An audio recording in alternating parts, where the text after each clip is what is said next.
There's something wrong with me. What's up, guys? Today we're talking about Thunderbolts. Whoa, what? What? You're actually reviewing a Marvel movie on your channel? Yeah, I mean, I usually hate the MCU. Remember last summer, Deadpool and Wolverine? Can I finish?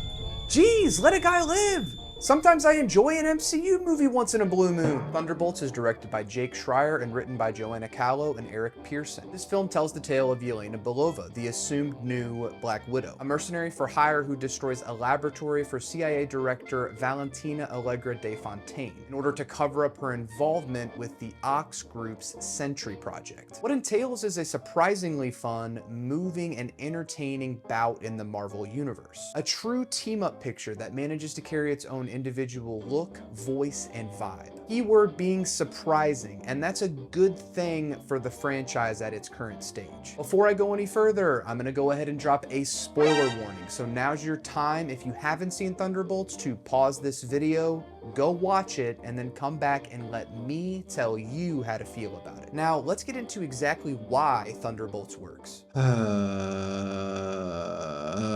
Guys, I can't believe I'm here saying this, but Thunderbolts was actually good. It has all the hallmarks of the things I dislike most from the MCU, but it manages to pack in some jarring and refreshing takes on a universe and characters that have long grown stale. The movie looks good, it sounds good. Sunlux especially did a great job scoring this, adeptly amplifying the movie's emotional and energetic moments without the music getting lost in the shuffle like in other Marvel films, and it has an infectious sense of fun. My wife often gives me guff for actively picking things apart instead of just allowing myself to have a good time. And I'm delighted to say that despite the typical glaring, don't forget this is a Marvel movie exposition dumps, this film is pretty great. Probably the element that worked most in my favor is that I've been checked out on the MCU for a long time. I've seen a handful of the newer movies like Guardians of the Galaxy 3, but a lot of the Avengers specific stuff like the Black Widow movie, Hawkeye, and the other Disney Plus TV shows I have zero context with. So Florence Pugh's Yelena was immediately a breath of fresh air. Her sneaking into a laboratory, saving a guinea pig, and then blowing up said laboratory was breezy and entertaining. I didn't need to know much else, and the movie did a great job at showing, not telling, though there is still a lot of unnecessary telling. This goes for basically every other character in Thunderbolts. US Agent, Ghost, Red Guardian, Winter Soldier. I got just enough time with them in the script to carry me through without a lot of head scratching, and to be honest,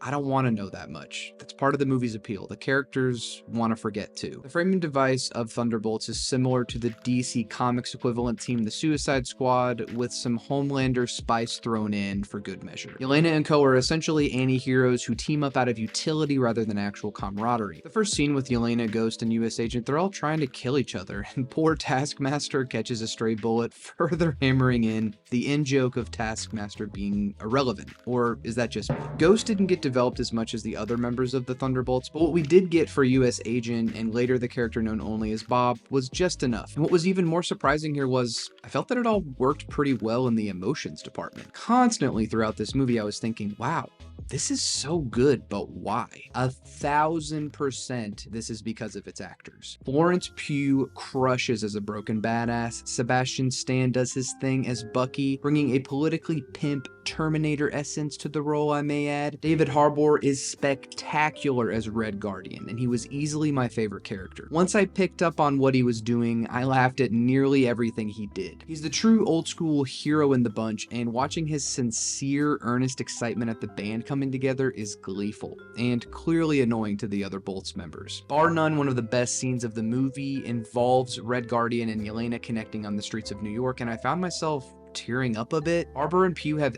excellent chemistry. Like, this movie has actual emotional connection. What the hell is happening? US Agent I found to be unlikable, which was the point, but I still found myself captivated by Wyatt Russell's performance. To be a disgraced superhero looking for redemption, lying that you still have a loving family and playing hero while knowing you're a loser, that's good writing.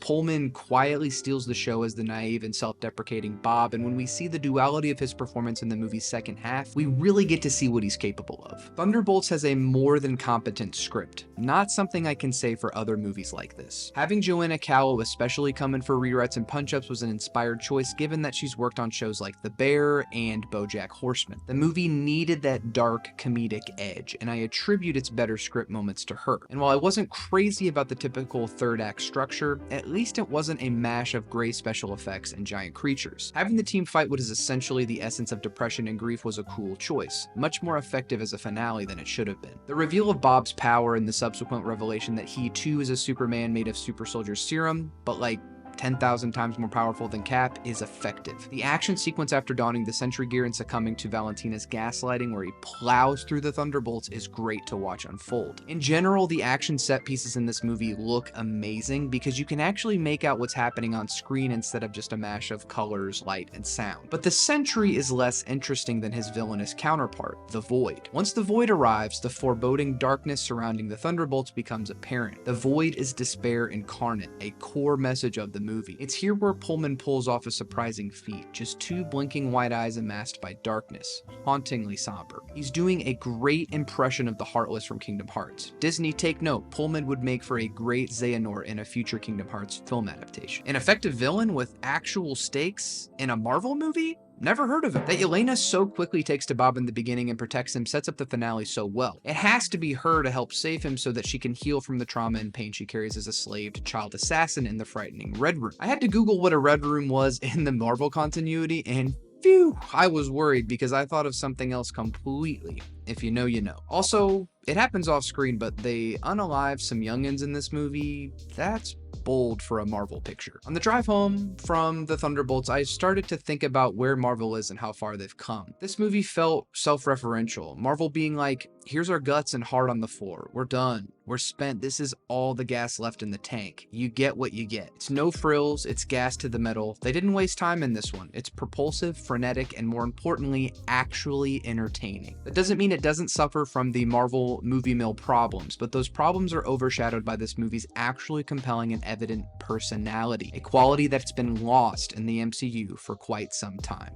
In conclusion, Thunderbolts works because it has a soul. This movie feels like it was made by people with real emotion, people who want to make good movies. That soul factor means that this movie has meaning too, with themes on grief, depression, trauma, and redemption. These themes felt emotional and genuine, and that relatability was crucial to me enjoying this movie. Or maybe I'm just a sucker for the A24 style marketing that Marvel did for this movie. I never expect a Marvel movie to transcend, say in a way that a movie like Sinners or The Substance would. But for them to craft something so tight and moving and hilarious, but more importantly, earnest and fun is a godsend. I did not have liking a new MCU movie on my 2025 bingo card, but here we are. What did you think of Thunderbolts? Are you ready for these new Avengers, or should Marvel have locked these folks up in the vault and burnt them alive? Leave all the comments below, and before you go, don't forget to like and smash that subscribe button. Thank you all so much for watching this video and continuing to support the channel. Until next time,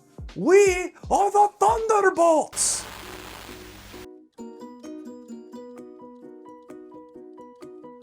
You're gonna make this video, and you're not gonna care what people think. You're gonna say that you like a Marvel movie. You're gonna say that it's actually good. They're the best movies ever. I like the MCU. Marvel movies are the best. I like the MCU. Is that Bucky? That's not good. They're the best movies ever.